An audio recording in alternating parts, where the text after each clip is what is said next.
Welcome to The Authority File, the podcast where you'll hear conversations with academic librarians, technologists, researchers, and authors whose work is laying the foundation for higher education's future. I'm Bill Mickey, your host and the editorial director at Choice. If you're new to The Authority File, you can listen to and find previous episodes on all of the major podcast platforms, including Apple Podcasts, Google Play, Stitcher, and on our website, choice360.org. My guest for this series is Dr. Nicholas Lidstromer. Dr. Lidstromer is a specialist physician and a postgraduate researcher in artificial intelligence in medicine. He's a founder of an AI-powered medical platform and has been the head of medical AI at a variety of medtech companies. He's also the co-editor of the Springer Nature title published this year called Artificial Intelligence in Medicine, a reference work that covers the challenges, opportunities, and ethics in the use of AI in medicine. In this series, which is provided with support from Springer Nature, Dr. Lidstromer and I discuss his research background, his new book, How AI is Currently Being Used in Medicine, the ethical ramifications, and where academic librarians fit in the growing research and availability of medical data in the field. In this second episode, we look at the benefits and challenges of AI in medicine and how it's changing the patient-doctor relationship.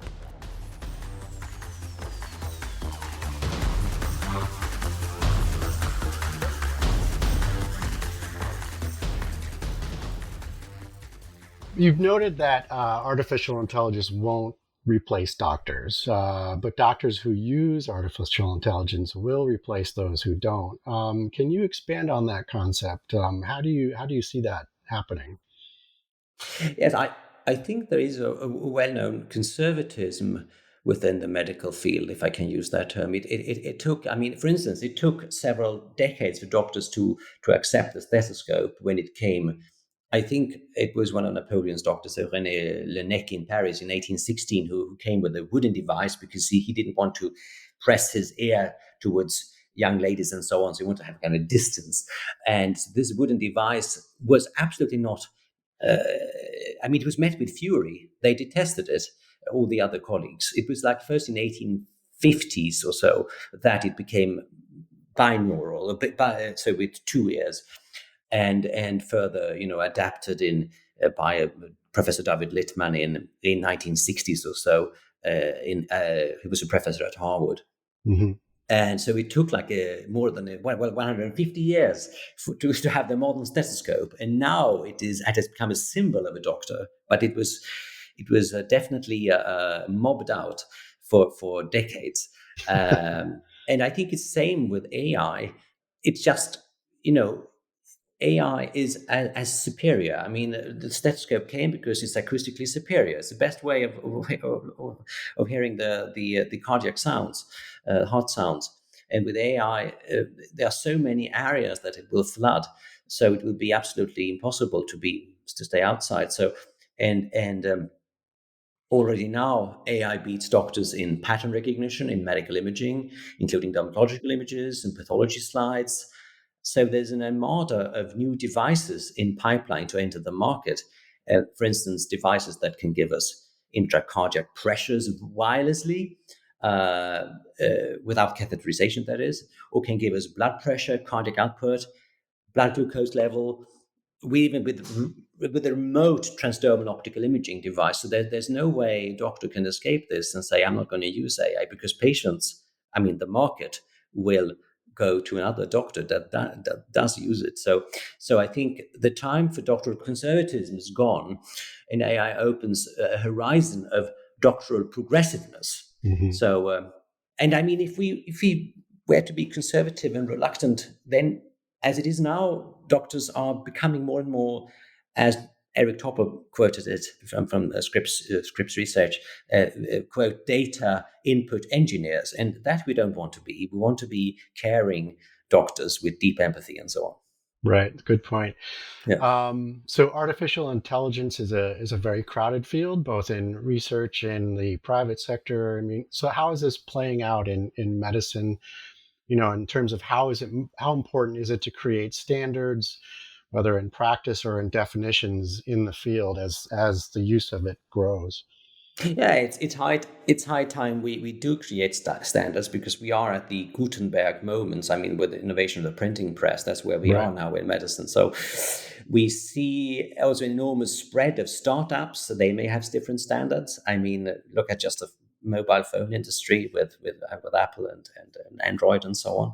Hmm. So there's a rich flora of devices made with which may have different applications and standards and so on, and which will AI empower healthcare. And so it's getting crowded, but still, there are swathes of unexplored areas. So, for instance, there is a global effort to provide rigorous standards for AI medical research, standardization, and so on. One is called the Consort AI, and the other one is Spirit AI. Those are guidelines for trials. There's also the forthcoming Starred AI and Quadas AI, which is it's a current it's a mainstay of applications in diagnostics, pathology, and imaging, and so on. So they provide kind of templates to research and peer review journals to go forward and have a better supporting evidence for models and algorithms. So, and I think actually the faster we create these standards, as was your question, I think then we actually will reach routine clinical practice with AI devices much quicker. Yeah. So Is there like a governing body in medicine that provides oversight of these standards, or where would they originate?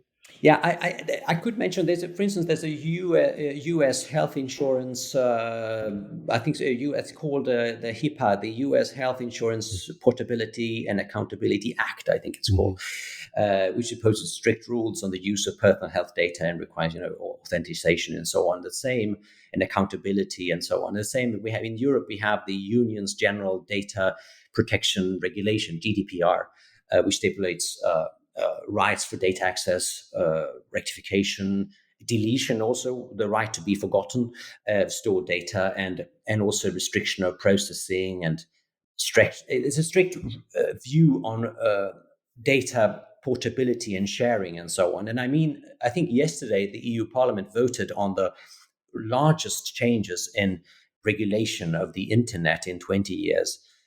So there are legal bodies, but I think we uh, it's definitely high time we have the standards that you asked about. Definitely. Hmm. Is AI on the radar of those bodies? Are they already kind of looking at it or talking about it or involved with it in any way? Well, on the level of jurisprudence, I think this is definitely. I mean, AI is such a new field. I mean, implications and the impact it will have on clinical medicine. I mean, I think the legal theorists they couldn't even imagine such a thing as Mm. AI. So it's a new field, Yeah. definitely. Okay. Uh, So you've mentioned, the prevalence of AI in data and data management, and your doctoral studies included data ownership. Can you talk about how patients can benefit from co-ownership of data and how AI influences this? Yes, it's a pivotal query, isn't it? I mean, who owns the medical data? I mean, Mm. traditionally, the patient has had no say, access, or anything to the data, and the voice of the patient, as I said, wasn't heard in the record, at least not directly. And I have long advocated, the ownership, or more precisely, a fine-tuned co-ownership for the patient. So the rationale is, I think, I reason like this: if you, with your body, your mind, your fluids, your flesh, and everything, you have generated the contents or the main river in the EHR with your personal destiny. I mean, your medical history with diseases or health and traumas and recoveries, etc. All that has generated a clinical flow of procedures, text, recordings, and so on. And often this is documented it describes very intimate things, so Mm. intimate documentation. So I think that naturally, I mean, Hugo Grotius in Germany in the 1600s spoke about uh, natural rights and so on. I think personally it's a natural right to have at least a co-ownership from it, but it's a balance of rights because you cannot bar a medical professional from looking at or co-owning the text that he or she just wrote about the patients for many obviously legal reasons and so on. So as the bottom line is, you need to have a fine-tuned, like a granular balance of rights. But I think the benefits here is that it will become clearer for the patient. It will become more transparent, and the patient has presumably a self-evident natural interest in monitoring themselves and to co-owning the record, hence, and also to share it with whomever they deem clinically relevant when traveling, for instance. And I think, and also the fact that a large proportion of the medical record contents may be faulty. I know Eric Topol mentioned 20% in the study, which is, of course, an enormous risk for mistakes if you have faulty or incorrect information. And also questions of informed consent. Did the patient consent? It will become clearer if you have the patient's voice represented. And also, you could have an integration of several caregiver sources. So, and all this goes hand in hand with increased presence of AI in medicine. Yeah, I'm wondering. I wanted to follow up and ask how AI changed the dynamic of patient ownership of data. Is it simply because it makes it more accessible to the patient, whereas before maybe it just was more difficult for the patient to have access to that data? Yeah, both for datalogic reasons, but also we have a flora of apps coming which are directed to the patients, that the patient can actually take a photo of their arm and see if it's a malignant melanoma and so on. It's very hard to hide that info if they're taking the picture themselves. Yeah. So there are many such applications, and with cloud service and blockchain technology and so on, you can enable the decentralized spread of contents and so on. So which was technically harder before because, as I will come to later, I think in this interview, the breaches of attacks and so on, theft and so on of EHR systems, the increase of those is actually parallel with an increase in the interest of using blockchain. That has, it's just a demand for a more secure, decentralized system. Mm-hmm. Excellent. So then it sounds like, as you've mentioned, the patient sort of proactively having the ability to initiate the diagnostic process, I guess, by taking a picture of their ailment. How could the patient-doctor relationship change as a result of the influence of artificial intelligence? Yeah, I think we empower the patient. As you can compare with Eric Topol's book, "The Patient Will See You Now." That's an interesting title. The patient may see the doctor after a home screening with a mobile device, as we mentioned, or another device, or online or so. And the patient may already be aware of the results privately taken. I mean, for instance, a full genome screening costs just a few tenths of dollars. Or gut microbiome tests, or they may have a monitoring ring or a bracelet or Fitbit or whatnot, and so they may be alerted that something is boiling already, and all these gadgets and online AI may have alerted the patient and given actionable insights already. They may have changed their diet already and so on. So, so the doctor becomes more a human in the loop. But even the GP will, I think, thanks to AI, have immediate access to what was previously regarded as high-level specialist tools or competence. It will give an unprecedented overview. So I think the GP and the patient will share more of specialist things together. So actually, this could perhaps, I don't want to give too extreme views here, but could give rise to a hospital shrinkage, so that these super large mega hospitals may be more rare in the future if we are more preventative and acting even before someone is admitted. And you don't need to admit people because you can have an ICU level monitoring of them in their home. Oh, wow. I mean, okay. Yeah, so that's all right.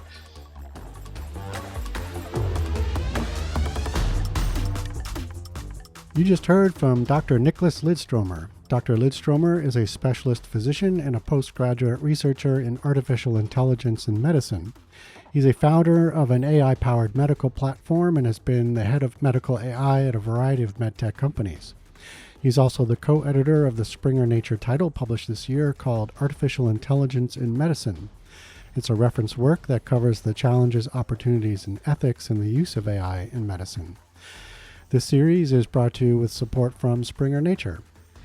Join us next week as we explore the ethics of artificial intelligence in medicine. We talk about informed decisions or informed consent. So the patient must receive full background info about the risks, the benefits, if there are any alternative treatments, and so on. And if an AI algorithm had a significant impact on the diagnosis, practitioners integrate AI into clinical decision making. So we need to inform the patient about AI and why and how it is used. And that can be a tricky task because AI will be used everywhere. So it's a question also general education in schools. That what is AI? It's not a malignant robot that will eat someone. It's definitely just a way of treating big data and drawing conclusions. As always, underwriting opportunities for the Authority File podcast are directed by Choice's advertising manager, Pam Marino, and all of our episodes are produced and edited by Choice's digital media producer, Sabrina Kofer, with support from digital media assistant Ashley Roy. That's all for this week. Thanks for joining us.